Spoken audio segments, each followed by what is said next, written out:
Pour l'Alliance Maladies Rares, les aidants sont d'abord les familles. S'occuper des aidants, avoir un programme qui à la fois forme les aidants est un projet important. Dans le cadre du 3e plan national Maladies Rares, le problème des aidants sera mis tout à fait à l'ordre du jour. Et les familles sont confrontées au problème du burn-out et elles ont besoin à la fois de lieux de repos, de répit, elles ont besoin d'être aidées, elles ont besoin d'être reconnues, une reconnaissance à la fois sociale et une reconnaissance économique. L'Alliance, elle est là pour à la fois homogénéiser et synthétiser, j'allais dire, toutes les formes d'aide que l'on peut apporter aux aidants.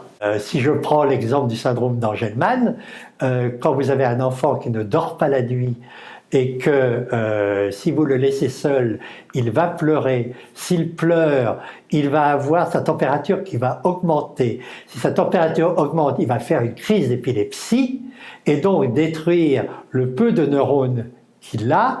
Vous comprendrez que tout le stress et tout le burn-out qui peut naître de la part des parents ayant un enfant Angelman. Le problème de toute personne ayant à s'intéresser aux maladies rares, c'est le problème de l'errance entre les différents spécialistes, les médecins généralistes, les kinés, les pédopsychiatres, etc. Et donc, c'est vraiment une des grandes difficultés auxquelles sont confrontés tous les parents.